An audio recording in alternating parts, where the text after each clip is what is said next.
สบายดีพี่น้องป้องปายเบิดสุขสุขคนเนาะมื้อนี้เขาก็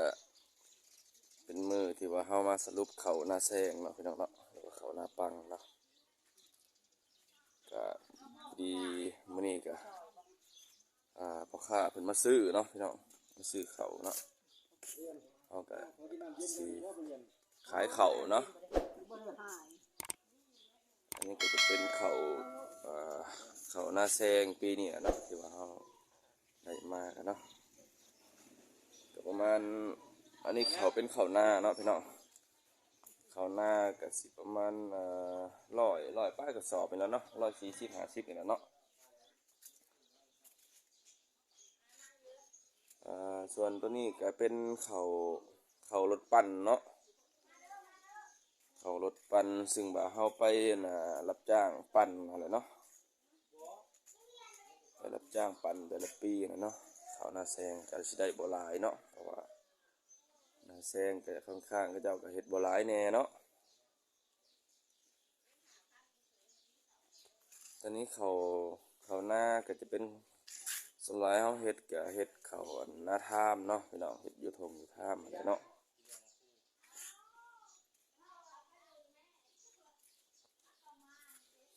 อันนี้ก็จะเป็นรถพ่อค้าอันนี้ก็จะเป็นอาเฮียเนาะอาเฮียเพิ่นมาซื้อเขาเนาะพี่น้องเนาะถ้าผู้ใดอยากขายเขาหน้าส้มหน้าแซงเขาหน้าปีบอสิเนาะก็เพิ่นรับซื้อเบิดเด้อพี่น้องเด้อเฮียแพงเนาะคนมาพะแรงเฮาเลยเนาะพ่อค้าก็ได้ผมเป็นบ้านอื่นบ้านไกลดอกเนาะติดต่อมามีเท่าไรบ้านเยอะนี่ก็เป็นรถเพิ่นเนาะ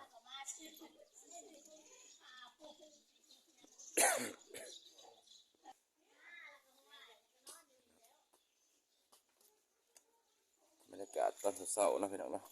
เพิ่นมาซื้อเขาก็มาแต่เช้าดีเนาะอีหูกีตาร์บ่ทันได้แกะเลยเนาะหน้าตาบ่ทันได้สวยเพิ่นมาเลยพ่อค้านี่ก็ได้เ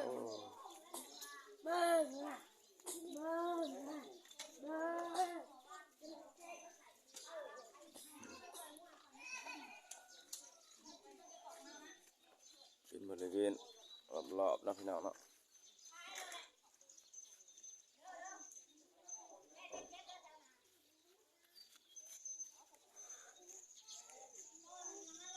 อาจารย์คนโจมมาฟังมาเลยตั้งนอกปะตั้งนอกวะด้วยนี่แล้วเราก็ได้ตั้งบอกจิกะนะว่าพี่กับด้วยนี่โอ้ยมันสิกับยังมันขึ้นมันก็เที่ยงเชื่อคนนึงคนในเขาย่อหนึ่งมันก็ขึ้นฮะมาใช่ไหมจัดการอันนี้เป็นตาซิงเนาะพี่น้อง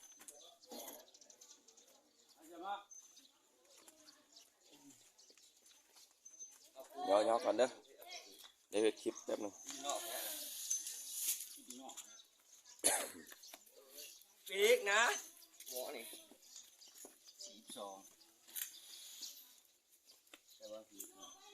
กระสอบหนึ่งเนาะกระชินักอยู่โอ้เกือบพอ44ใช่ป่ะ42กิโลเนาะพี่น้องเนาะกระสอบหนึ่งเนาะ43กิโลแต่ว่าถ้าขึ้นทีหนึ่งก็ทอดทีละ2สอบเนาะ2กระสอบ84กิโลเนาะพี่น้องเนาะก็ได้เต็มตึ้มของเราขึ้นเลี้ยงเบียบแล้วนะเสียเด้อมึงจะบ่ได้ขึ้นไปเลี้ยงแต่กูว่านี่เสียใส่หัวจังว่างเป็นเบียบนั่นแหละใส่หัวแล้วก็ว่าง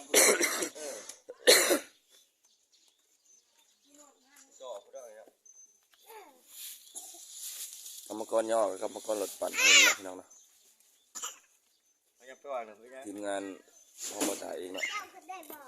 สั่งร้านสั่งไม้เนาะทีมงานแค่ขู่อะทีมงานนี่ก็ชื่อเราเขากินหรือว่าวันนี้มันต้องทีมงานวัวเสือมื้อนี้เป็นทีมงานวัวเสือนี่มื้อนี้ตอนนี้พ่อค้านี่ก็ใกล้กับซื้อบ่เขาไม่บ่อันอยู่ใส่กับซื้อเนาะใครมีเขามีน้ำขายก็ติดต่อมาเพิ่นได้เด้อพี่น้องเด้อเฮียแพงมาแถลงเนาะครับซื้อเขาเนาะ ปั่นเขากับฮับเด้อพี่น้องเด้อเขานับปงนับปีกับเพิ่นฮับปั่นเบิดเด้อซื้อบ่อันเขาเนาะได้มีขายก็ติดต่อมาเพิ่นได้เนาะแต่ว่ามื้อนี้ก็บ่ตายสิเอาเงินเพิ่นได้ไหมเด้อ เกี่ยวได้ปีได้เอาดูดบ่ผมมุจรเลยปีซื้อปั่นซื้อดูด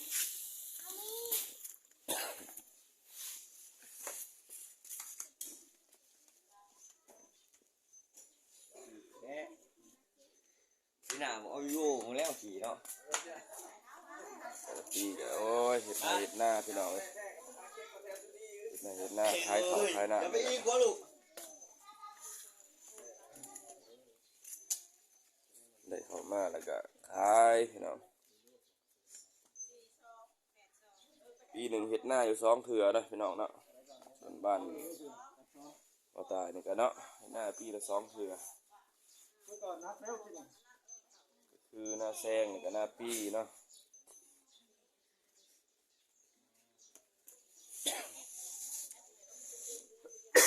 โอ้ยให้ครบแจกพี่น้องเอ้ยอากาศจะมันร้อนมันเอาเนี่ยสวยมากนี่ก็สิร้อนกว่านี้ได้เนาะอันนี้ก็เป็นบรรยากาศช่วงเช้าๆมันก็อากาศจะเป็นสีเย็นๆเนาะ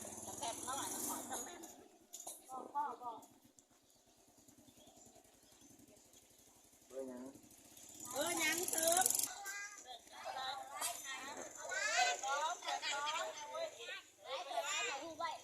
แล้วก็ได้ว่าสายนี่นะให้แล้ว ขายข้าวขายน้ำเด้มันนี่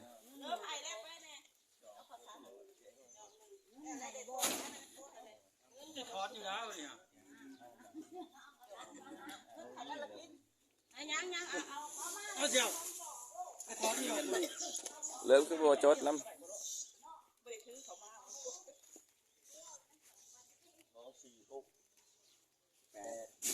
แล้ว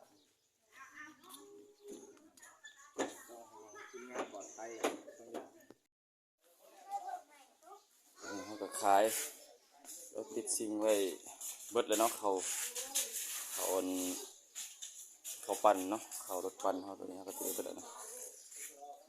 เขาก็เอาเขาหน้าตื่มอีกเนาะเอาเขาหน้าขายตื่มอีกแล้วก็เขาก็สิจงไว้กินประมาณ10 เจ้ากระสอบไปเลยเนาะ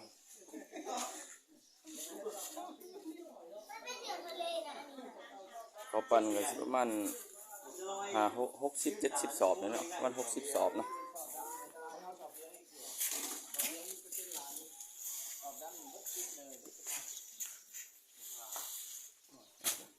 ดีจังไหมนี่ยับแพงไปอันนี้ก็หุ่นได้เนาะบรรทุกนี่100 สอบเนาะพี่น้อง100 สอบก็ได้รถอันนี้นะ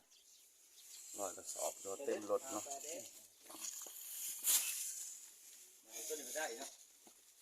มันหนักสอบเพราะสอบเลี้ยงมันผ่านเลยนะมันบอกว่า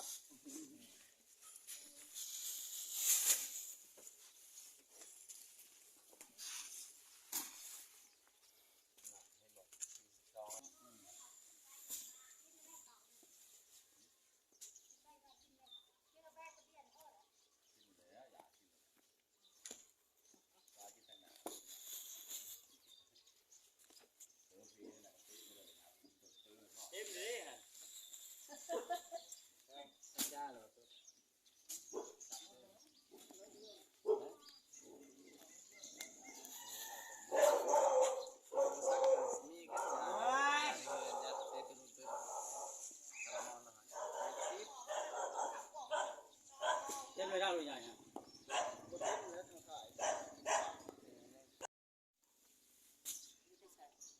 อ๋อสั่น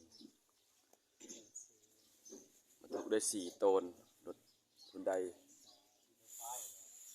4 ตนปลายพี่น้องก็ถือว่าก็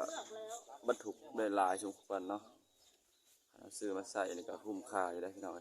รถอันนี้นะ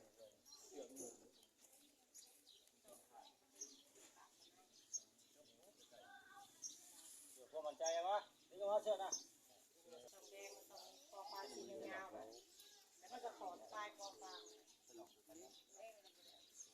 ใช่เลยตัว2นี่ตัว1พอแล้วตัว2นี่ตัว1 2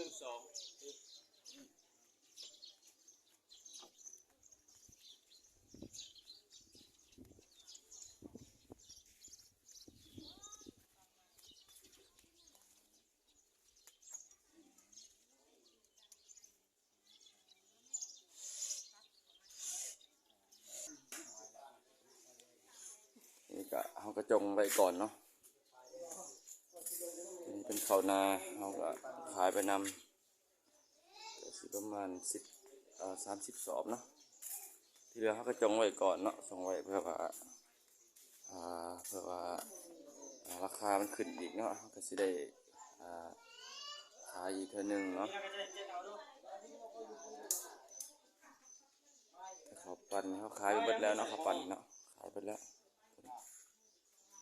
พอใส่พอง่วงก็ได้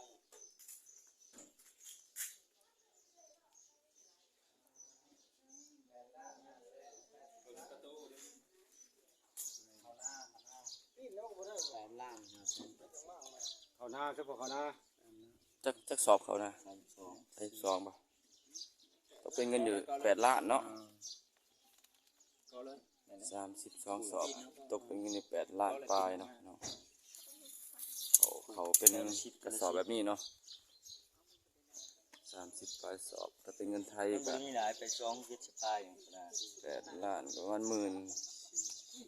นกว่าบาทเนี่ยเนาะ เขาตากตรงนี้นี่เขาตากเขาดำแล้วก็ เนี่ยว่า18 ล้าน น้ำหนักมันหลายนะ เขาปั้น18 ล้าน2แสนบ่ 290 8 ล้าน2แสน90เป็นเงินไทยจักบาทบ่เงินไทย20,000บ่ แล้วแต่20,000ก็3 ล้านนึง ประมาณ20,000 จะ เนาะ เข้า30,000แล้วประมาณ27,000 2 ต้นบ่ประมาณ2 ต้นปลายพี่น้อง2 ต้นปลายได้อยู่ ยังอีกข่าวว่าปี2ได้18 ล้านเนาะถ้าเป็นเงินไทยก็ เกือบ20,000เนาะยังน้อยเดียว 20,000กว่าๆเนาะ ต้น10,000ตัวน้อย โอ้ยมันหักมือแพงเลยขนาดอดจะเอาของผสม ๆแม่คันสิเจ้าลงน่ะว่า ลงไปก็ได้คนยังงอพอเลยหลดกระเพาะแล้วมันหลดกระเพาะนะหลดกระเซ็ขอซับ เขา เขา ให้ เลย เอา10ปลายเขาลงไปเอาคดี2พอดี ที่ว่าเขาเจ้าลงไปเขากระสิปันเขามัน30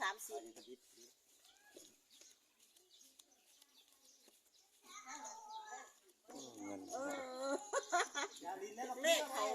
มันเลขออกมาเนี่ยก็เราไปเก็บร้านเนี่ยเขาจะเก็บให้เรื่องนี้ให้ตู้เย็นเลยสมควรเลยเรา3-400นี่คง400แต่ละปีเสียหน้า2เถื่อพี่น้องขายเขาวหน้าปีแล้วก็มาขายเขาวหน้าแซงเนาะ วนด้ามมัน ยิงตามพื้นที่แต่ละบ่อเนาะ คง100นึงยังคงแห้งแล้วตัวขึ้นได้100นึงขายตัวขึ้น เฮียเป็นกำลังนับเงินอยู่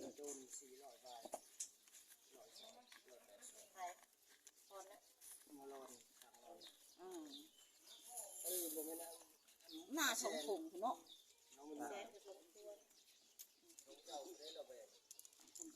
เบิ่งเอาเข้ากล้องดู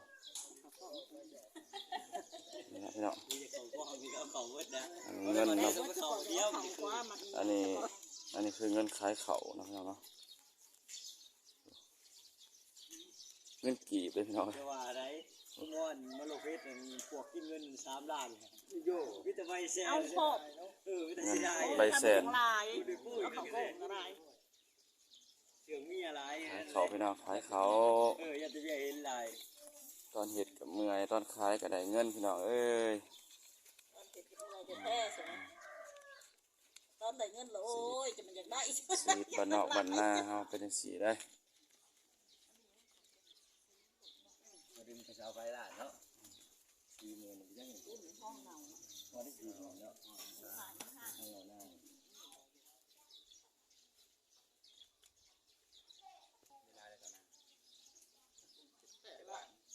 8 ล้าน580,000